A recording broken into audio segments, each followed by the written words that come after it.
Perkenalkan, saya Nabila Azahra dengan NIM F0321171. Di sini saya akan memaparkan sedikit terkait analisis Sustainability Reporting PT BISI Internasional Tbk untuk tahun 2022. Pertama, kita masuk ke profil perusahaannya. PT BISI Internasional Tbk merupakan perusahaan agribisnis yang mempelopori usaha pemuliaan benih hibrida di Indonesia. BISI saat ini telah menjadi market indong leader dalam menyediakan kebutuhan benih tanaman leader berkualitas yang unggul untuk komoditi jagung hibrida, padi Farha hibrida, dan hortikultura. Selanjutnya, visi dan misi dari PT BISI Internasional. Visinya yaitu menyediakan pangan bagi dunia yang berkembang, dan misinya adalah dengan meningkatnya permintaan dunia akan pangan, pakan, bahan bakar, dan serat, PT BISI Internasional menyediakan produk teknologi dan dukungan yang inovatif untuk membantu petani meningkatkan produktivitasnya. Selanjutnya, pernyataan penggunaan GRI. PT BISI Internasional Tbk telah melaporkan informasi yang dikutip dalam indeks konten GRI ini untuk periode 1 Januari hingga 31 Desember 2022 dengan mengacu pada standar GRI. GRI yang digunakan adalah GRI 1 Landasan 2021. GRI yang saya gunakan untuk menganalisis pada kesempatan kali ini yaitu GRI 2 tentang pengungkapan umum, GRI 3 tentang topik material, dan GRI 200, 300, 400 tentang standar topik. Selanjutnya, masuk ke GRI 2 tentang pengungkapan umum. GRI 2 ini berisi pengungkapan organisasi untuk menyediakan informasi tentang praktik, pelaporan mereka, aktivitas para pekerja, tata kelola, strategi, kebijakan dan praktik, serta keterlibatan pemangku kepentingan. Untuk topik organisasi dan praktik pelaporan mereka, PT BISI Internasional telah mengungkapkan seluruhnya. Untuk aktivitas dan pekerja, telah diungkapkan 2 dari 3 poin yang ada. Untuk topik tata kelola, telah diungkapkan 10 dari 13 poin yang ada. Untuk topik strategi kebijakan dan praktik, telah diungkapkan 6 dari 7 poin yang ada. Dan untuk topik keterlibatan pemangku kepentingan, telah diungkapkan 1 dari 2 poin yang ada. Selanjutnya masuk ke JRI 3, berisikan pengungkapan organisasi untuk melaporkan informasi tentang proses mereka dalam menentukan topik material, daftar topik material, dan cara mereka dalam mengelola setiap topik material yang ada. Di sini, PT BISI Internasional telah mengungkapkan 3 dari 3 poin yang ada, artinya PT BISI Internasional telah mengungkapkan seluruhnya. Untuk poin proses untuk menentukan topik material, perseroan telah mengidentifikasi dampak positif maupun negatif terhadap aspek ekonomi, lingkungan, maupun sosial dengan melakukan peninjauan kembali topik-topik material pada periode sebelumnya.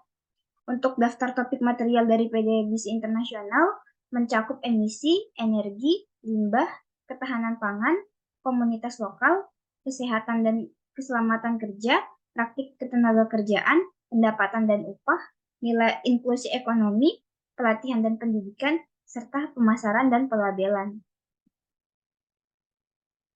Selanjutnya, masuk ke JRI 200. JRI 200 ini menyangkut dampak organisasi pada kondisi ekonomi yang terdiri dari beberapa topik. Untuk topik JRI 201 tentang kinerja ekonomi, PT BISI Internasional telah mengungkapkan 2 dari 5 poin yang ada. Di sini nilai ekonomi langsung yang dihasilkan oleh PT BISI Internasional itu adalah Rp2.415.592 dan nilai ekonomi yang didistribusikan mencakup biaya operasi, biaya pegawai, pembayaran kepada pemodal, pembayaran kepada pemerintah, dan investasi sosial dengan total sebesar Rp2.096.350. Selanjutnya, untuk JRI 2 tentang keberadaan pasar telah diungkapkan 1 dari 2 poin yang ada. Untuk JRI 203 tentang dampak ekonomi tidak langsung telah diungkapkan 1 dari 2 poin yang ada. Di sini dampak ekonomi tidak langsungnya yang signifikan itu adalah nilai tambah bagi BISI mencakup meningkatnya market share benih jagung hibrida BISI, serapan benih jagung BISI lebih stabil dan berkelanjutan, serta risiko gagal kredit berkurang karena kredit usaha produksi GR dibayarkan langsung oleh CPIN. Yang nilai tambah bagi CPIN mencakup kepastian pasokan bahan baku pakan ternak berupa jagung pipil segar, mendapat jagung pipil fresh dengan kualitas standar pabrik pakan ternak CPIN, harga bahan baku bersaing karena tidak melalui perantara atau pedagang. Poin yang keempat, CPIN dapat menyusun prediksi produksi dengan lebih baik karena memiliki data prospek bahan baku, serta rantai pasok produksi lebih efisien sehingga meminimalisir risiko fluktuasi ekstrim dari harga bahan baku jagung. Selanjutnya, nilai tambah bagi petani mitra. Yang pertama, tersedia skema pinjaman modal saprotan dengan sistem pembayaran setelah panen. Kedua, kepastian pemasaran karena hasil panen sudah pasti dibeli oleh CPIN. Ketiga, keuntungan maksimal karena dibeli langsung oleh CPIN tanpa perantara dengan harga pasar saat diserahkan ke pabrik pakan ternak CPIN. Keempat, pembayaran dilakukan oleh CPIN dengan cepat serta transfer teknologi dan pengetahuan karena bimbingan teknis mulai pratanam sampai pasca panen.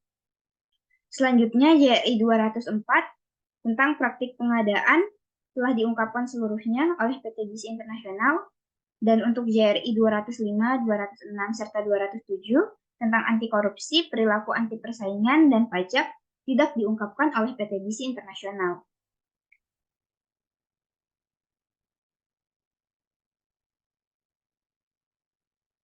Selanjutnya masuk ke JRI 300, menyangkut dampak organisasi pada lingkungan.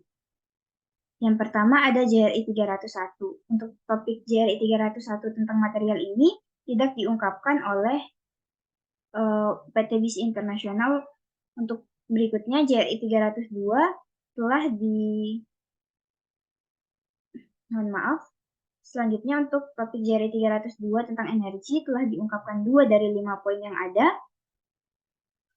Selanjutnya, untuk JRI 303 tentang air dan efluen telah diungkapkan 3 dari 5 poin yang ada.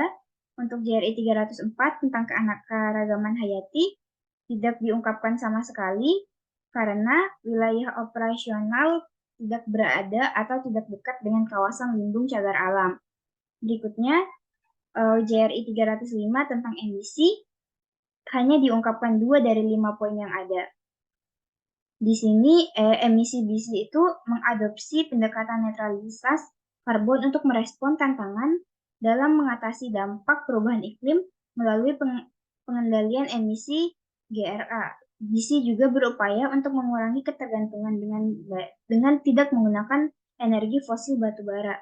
Selanjutnya, untuk JRI 306 tentang limbah telah diungkapkan 3 dari 5 poin yang ada.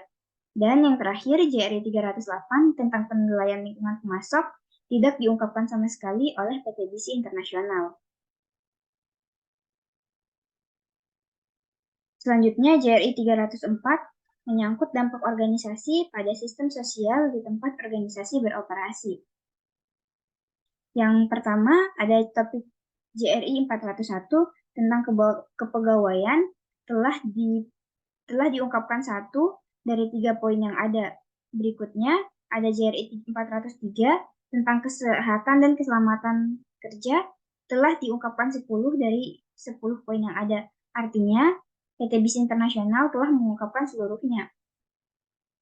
Untuk poin 403 ini, PT Gizi Internasional telah mengadakan pelatihan mengenai keselamatan dan kesehatan kerja, meliputi pelatihan damkar, untuk meningkatkan kemampuan personil security dalam penanganan dan penanggulangan kebakaran. JRI 404 tentang pelatihan dan pendidikan telah diungkapkan 2 dari 3 poin yang ada. Untuk tahun 2022, rata-rata jam pelatihan per tahun untuk level manajemen dan level lainnya masing-masing adalah 32 jam. Gizi Internasional juga telah meningkatkan keterampilan karyawan Gizi Internasional juga telah melakukan program untuk meningkatkan keterampilan karyawan, meliputi personal effectiveness, emotional quotient, communication skill, product knowledge, serta Gizi Introduction Program. Selanjutnya, untuk JRI 406 tentang non-diskriminasi tidak diungkapkan sama sekali oleh PT BIS Internasional. Begitu juga untuk JRI 407 tentang kebebasan berserikat dan perlindungan kolektif juga tidak diungkapkan. Untuk JRI 408 tentang pekerja anak telah diungkapkan seluruhnya. Untuk JRI 409 tentang kerja paksa atau wajib kerja juga telah diungkapkan seluruhnya.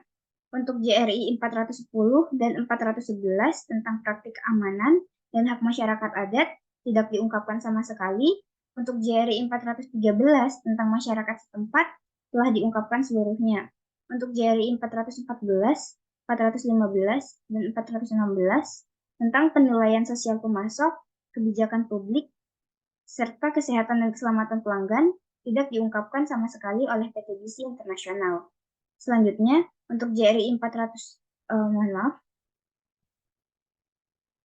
Selanjutnya, untuk JRI 417 tentang pemasaran dan pelabelan telah diungkapkan 2 dari 3 poin yang ada. Untuk tahun 2022 sendiri telah diterima 9 keluhan terkait pemasaran dan pelabelan untuk PT BIS Internasional. Dan yang terakhir ada JRI 14 tentang privasi pelanggan. Untuk JRI 418 ini PT BIS Internasional tidak mengungkapkan sama sekali. Pengungkapan sustainability reporting pada PT BIS Internasional ini sudah tergolong cukup baik, walaupun masih cukup banyak poin-poin yang masih belum diungkapkan oleh perusahaan. Mungkin sekian yang dapat saya paparkan. Mohon maaf atas kekurangan dan kesalahan. Wassalamualaikum warahmatullahi wabarakatuh.